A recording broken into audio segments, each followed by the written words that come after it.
Keď je večer vianočný, rada snívam krásne sny. V kúte stojí krásná dáma, sviečkami je obsypaná, hviezdička je veselá, anielik sa usmieva a na zemi hraček hrba. Vidím vlak, loď, bábu, Kuba. Je to krása, nádhera, čo sa na mňa pozerá? Otvoriť očká hneď chcem, nech to nie je iba sen. Vítame vás, milé mami, ockovia, starí rodičia, príbuzní. Toto, čo tu vidíte, nie je sen, ale je to náš prvý vianočný trh.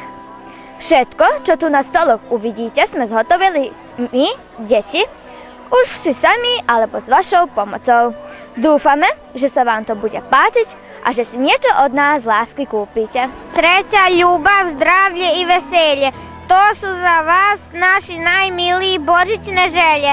Toplina u srcu neka vam sja, sretan Božić od srca želim vam ja. Dobro nam svi došli na naš prvi božićni vašar koji smo s ljubavlju i radošću za vas spremili. Svečano otvaram ovaj vašar. Izvolite, prošetajte, razgledajte i s ljubavlju kupujte.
Evo nas na našem prvom božićnom vašaru koji se održava u organizaciji škole i mesne zajednice. Deca su uz pomoć roditelja i samostalno spremile razne božićne ukrase, čestitke, kolačiće i sve je to tu izloženo i nadam se da će ovaj vašar biti uspešan i da ćemo i sledeće godine ponovo uspeti da organizujemo ovako nešto. Želimo vam svima srećne božićne i novogodišnje praznike iz Pivnica.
Milí naši diváci, bratia a sestry v našom Pánovi Ježišovi Kristovi. Prežívame adventné obdobie. 4 nedele, počas ktorých sa pripravame na Vianoce. Advent znamená príchod. A ako kresťania očakávame Pána Ježiša Krista, že príde na tento svet. On prišiel pred 2000 rokmi ako malé dieťatko do Betlehema mesta, aby sa ukázal Boh vo svojej milosti celému svetu. Príchod Ježiša Krista na svet znamená, že Pán Boh nezabudol na tento svet, ale že mu ponúka svoju novú milosť, novú zmluvu v obeti svojho jediného syna. Táto radosná zvesť pre ľudí býva ako Vianoce zaznamenaná vo všetkých kresťanských cirkvách a taký v našej, lebo po advente prichádzajú Vianoce. Vianoce sú najradosnejšie sviatky vôbec v cirkevnom roku, na ktoré sa tešia najviac naše deti. Preto mnohokrát sa nám tak zdá, že vlastne Vianoce sú tie najväčšie sviatky. Sviatky radosti, sviatky darčekov, sviatky balíkov, všetkého vlastne, čo prežívame a čo je spojené s vianočným stromčekom, s recitáciami, s vianočnými vinšami. A potom aj s ľudovou tradíciou, s piesňami, strieľačkami a všetko, čo to spolu sprevádza. Takže Vianoce sú tie najkrajšie sviatky, najradosnejšie sviatky, kedy začína byť dlhší deň a kratšia noc, svetlo premáha tmu a život víťazí nad smrťou. Vlastne v Ježišovom Kristovom príchode na svet prežíva život, teda ten život pokračuje v ňom. A to je to radostné svedectvo, to radostné posolstvo pre nás ľudí, ktoré podávajú evangelisti a znamená, že skončila sa doba hriechu, doba smrti, doba otroctva príchodom Ježiša Krista. Lebo on nad všetkým tým víťazí. A nám ponúka túto milosť, že i my môžeme vierou v neho víťaziť spolu s ním. Takže, milí naši diváci, bratia a sestry, končíme advent. Máme 4 sviece na adventnom venci, ktoré znamenajú, že Vianoce sú tu. Že ten čas radosti už teraz nastáva s príchodom Ježiša Krista. Máme vyzdobené stromčeky, prichystané balíky. Máme iste plno radosti z týchto sviatkov, ale nech je tá naša radosť založená predovšetkým v tom duchovnom slova zmysle, v tom duchovnom príchode Ježiša Krista, že on prichádza aj teraz a všade tam, kde ho ľudia príjmajú, kde ho púšťajú dnu do svojich príbytkov, do svojich domov a do svojich srdc. Lebo ako kresťania my oslavujeme nielen Vianoce, nielen príchod Ježiša Krista pred 2000 rokmi, ale predovšetkým príchod Ježiša Krista očakávame ten druhý, ako zasľúbil na konci sveta. Vtedy sa úplne skončí tento svet, táto časnosť, otroctvo smrti a nastane doba, na ktorú sa tešia veriaci, doba večnej radosti a slávy u Otca nebeského, ale zároveň i doba zatratenia pre všetkých, ktorí toto svedectvo neprijali a neuverili v Ježiša Krista. Prajem vám, aby zvestované slovo Božie počas tohoročných vianočných sviatkov prebudilo vás v tom tú vieru, prebudilo mocou Ducha Svätého, aby ste plní viery očakávali Ježiša Krista, púšťali ho dnu do svojich srdc, do svojich domovov, verili v Neho a keď nastane ten druhý príchod, boli oslávení spolu s ním v nebeskej radosti u Otca nášho. Amen. Svým hrišťanima, dragoj brati i sestrama u Isusu Hristu, želim predstojeti Božić pun mira, radosti i spokojstva sa dolaskom našeg Isusa Hrista. Kao i predstojeću novu godinu, u njoj puno uspeha.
Nebojte sa, veď zvestujem vám veľkú radosť, ktorá bude všetkému ľudu, lebo narodil sa vám dnes v meste Davidovom Spasiteľ, ktorý je Kristus Pán.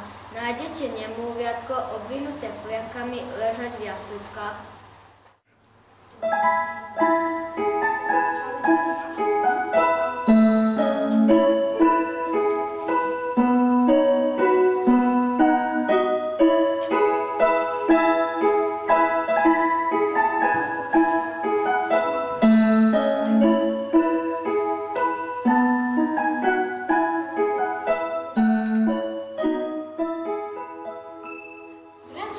Čože to bolo?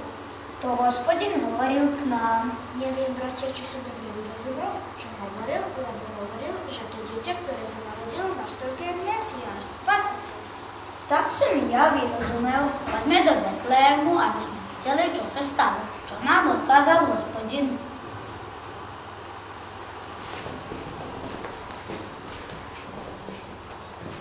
Stále hovoríme, že všetko, čo súvisí s Ježišom, je jedinečné.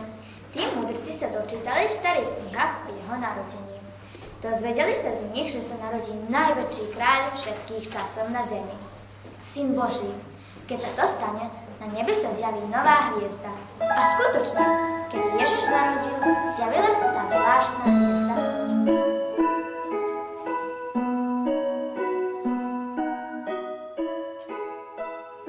Mne sa vidí, že sa hviezda zastavila nad týmto domom. Veru zastavila a svieti ako nikdy doteraz. Poďme sa opýtať, či v tomto dome majú dieťatko. Pán domáci, pán domáci. Dobrý deň, milí pútnici, čo vám treba? My sme mudrci od východu a prišli sme vidieť jedno dieťatko. Máte vy dieťatko v tomto dome? Áno, máme, ale ako ste sa dozvedeli o ňom a ako ste našli náš dom? Hviezda nám oznámila, že sa narodil najväčší kráľ a doviedla. Môžeme vidieť dieťatko? Poďte a podívajte sa na neho.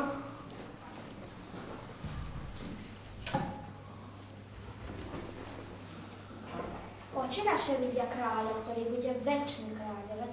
Tento deň je najšťastnejší v mojom živote. Tento deň si budem vždy pamätať. Buď Bohu, ktorý nám umožnil vidieť ho. Chvála a sláva.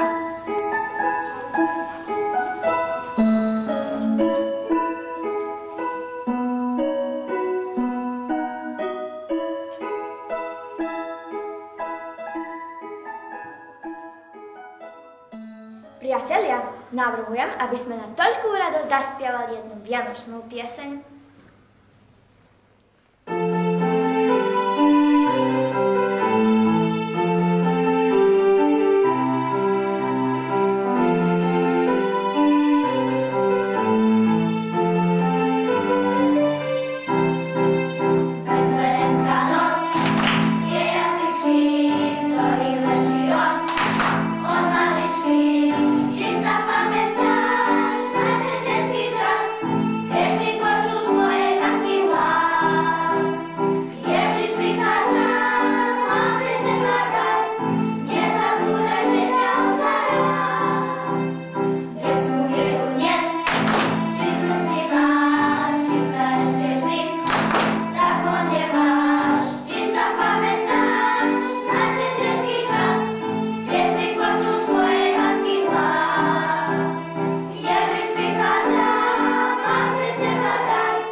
Sláva a vďaka všemu